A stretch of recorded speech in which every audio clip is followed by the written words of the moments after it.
may papaliwanag na mas lalo kayong nagkaroon ng tinig sa ilalim ng BBM administration itong LGBTQ+.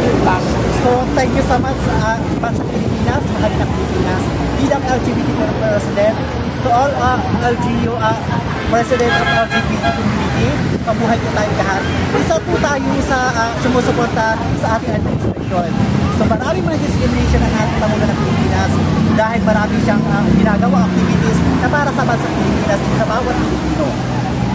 Kailangan po natin magtulungan at suportahan siya dahil bilang ilang LGBT community member, nabibigyan po tayo ng pansin o kasama po tayo sa Republika ng Pilipinas sa ginagawa ng activities sa Pangulo.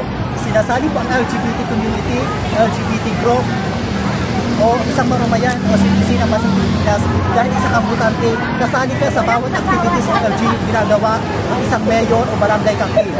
So bawat LGU, barangay o mayor ay pumipili sila ng isang group na makakatulong sa kanilang organization o kanilang administrative. Sir, kunin ko nga ang inyong number. Yes,